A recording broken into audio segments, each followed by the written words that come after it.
मैं कशिश और स्वागत है आपका नेक्स्ट 9 न्यूज में। आज के इस प्रोग्राम में हम बात कर रहे हैं कुछ ऐसे मुद्दों को लेकर जो लगातार हवाओं में चल रहे हैं, यानी कि बस इंतजार किया जा रहा है कि आखिरकार कब इन पर फुल स्टॉप लगेगा।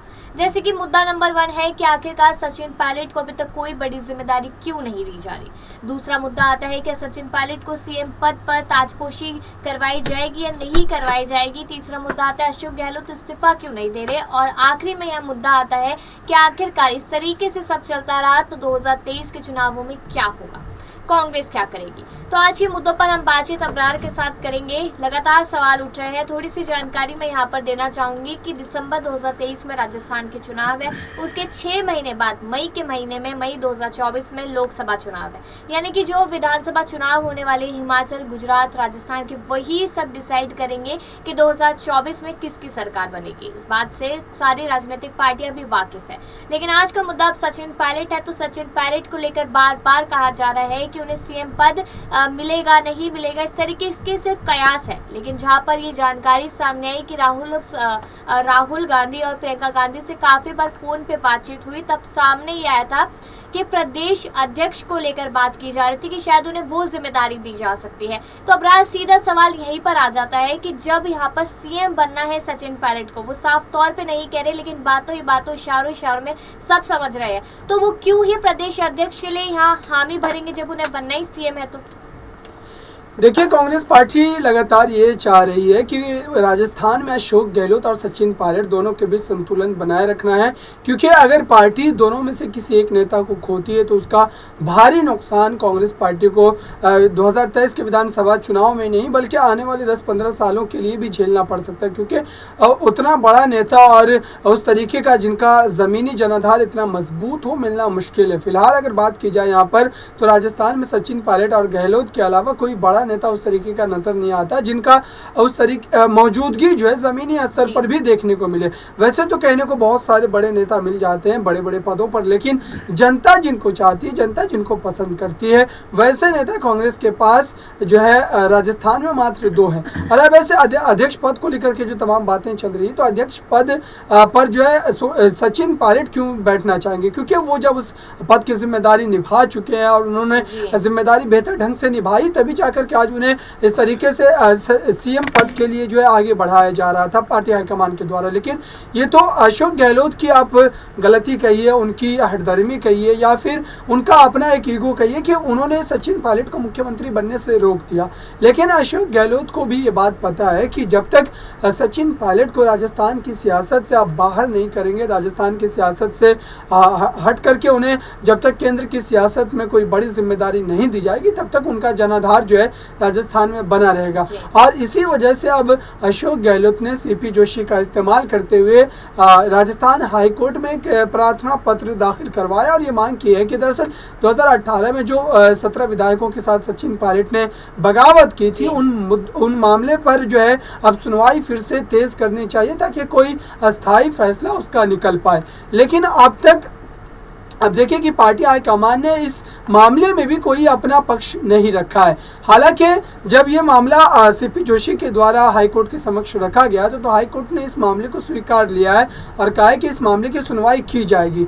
उसके बाद अगर बात की जाए यहाँ पर सचिन पायलट के पक्ष के विधायक की, तो उन्होंने कहा है कि दरअसल ये मामला सुप्रीम कोर्ट में लंबित है, ऐसे में हाई कोर्ट में इस मामले की सुनवाई नहीं होनी चाहिए थी और न ही ये मांग सीपी जोशी के द्वारा की जानी चाहिए थी। तो सीपी जोशी ने जो एक मांग की है हाई कोर्ट से, इससे ये बात स्पष्ट हो रही है कि दरअसल अशोक गहलोत अभी उन्हीं तमाम रणनीतियों के साथ काम कर रहे हैं कि सचिन पायलट को किसी भी तरीके से इस पूरे मामले से जो है एक तरीके से दरकिनार कर दिया जाए और उनके उस सियासी वजूद को राजस्थान में ख़त्म की जो है करने की जो तमाम कोशिश है वो अशोक गहलोत के द्वारा अभी भी जारी है।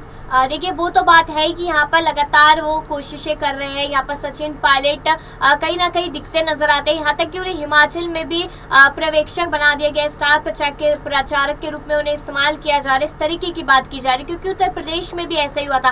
तो अब यहाँ पर बार बार अशोक गहलोत कहते हैं कि पार्टी में वही नेता आगे तक रहता है जिसको अनुभव होता है। अब यहाँ पर उन्होंने सचिन पायलट को लेकर ये बात की थी बिना नाम लिए कि कुछ नए लोग आते हैं, वो इंग्लिश के 4 शब्द कहते हैं और उसके उसके बाद सोचते हैं कि अब हमें सीएम पद मिल जाएगा, ये कोई बड़ी जिम्मेदारी मिल जाएगी, इस तरीके से तंज कसते नजर आए थे।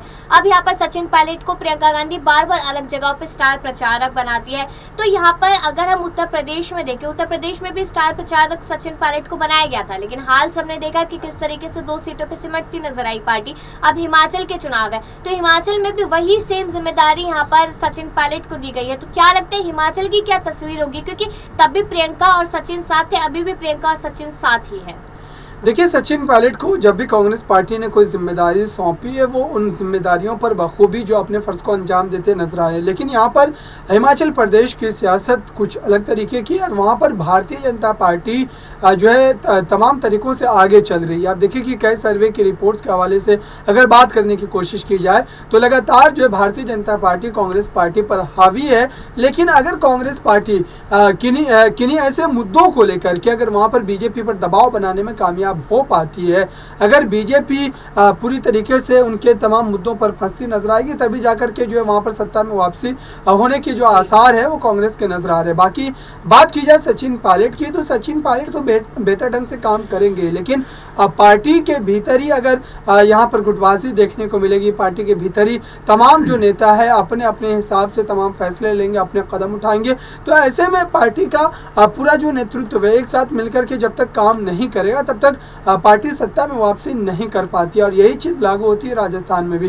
राजस्थान में भी अगर यही अंतरकलह बरकरार रहती है तो जाहिर सी बात है कि भारतीय जनता पार्टी इस पूरे खेल में जो है बाजी मारती नजर आएगी। ऐसा कहा जा सकता है। हमने हिमाचल की बात की, राजस्थान के बारे में सब लोग जानते हैं कि किस तरीके से अंतरकलह चल रहा है और इसका फायदा कहीं ना कहीं भाजपा उठाती नजर आएगी। क्योंकि हम जब भी बात करते हैं राजस्थान की तो हमेशा उदाहरण के लिए महाराष्ट्र सबसे आगे रहते हैं, क्योंकि महाराष्ट्र में पार्टी में अंतरकलह हुआ जिसकी वजह से भाजपा ने फायदा उठाया। अब यहाँ पर हिमाचल में आगे कर दिया गया है सचिन पायलट को। कहीं ना कहीं ऐसा सोचा जा रहा है कि शायद अशोक गहलोत के साथ अब नाराजगी और खटास का जो रिश्ता है वो दिखाई दे रहा है सोनिया गांधी के साथ। तो गुजरात में जो अशोक गहलोत को जिम्मेदारी दी गई है, उन्हें वहाँ पर जो पर्यवेक्षक बनाया गया है कि आपको सब कुछ संभालना है गुजरात में। तो अबरार, आपको क्या लगता है, यानी कि आपकी क्या राय है अगर सचिन पायलट को गुजरात भेजा जाता, क्योंकि गुजरात में चुनाव मोदी और शाह के चेहरे पर भाजपा चुनाव लड़ रही है, तो क्या तस्वीरें हो जाती है गुजरात की? देखिए, अगर यहाँ पर बात की जाए गुजरात की, गुजरात में जो है सचिन पायलट का इस्तेमाल किया जा सकता था, लेकिन पार्टी की रणनीति के उन्होंने अशोक गहलोत और सचिन पायलट को दोनों को अलग अलग जगहों पर जिम्मेदारी दी है।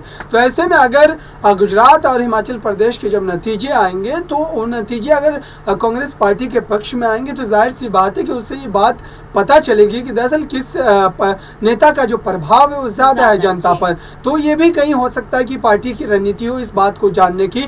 देखते हैं कि चुनाव के नतीजों के समय किसका प्रभाव ज़्यादा देखने को मिलता है, उसका पता इससे चलेगा कि पार्टी की सीटों में इजाफा देखने को मिलता है या फिर कमी दर्ज की जाती है। क्योंकि गुजरात और हिमाचल के चुनाव पहले, उसके रिजल्ट आने के बाद देखा जाएगा कि आखिरकार राजस्थान में अशोक गहलोत, सचिन पायलट या फिर कोई तीसरा बनेगा मुख्यमंत्री चेहरा कांग्रेस की तरफ से। ये देखना लाजमी होगा। लेकिन सवाल हमारा बरकरार है कि आपकी क्या पसंद है, आपको क्या लगता है, सचिन पायलट, अशोक गहलोत या फिर कोई और? तो कमेंट सेक्शन में जरूर बताएं और बाकी ऐसी खबरों के लिए देखते रहिए नेक्स्ट टाइम न्यूज।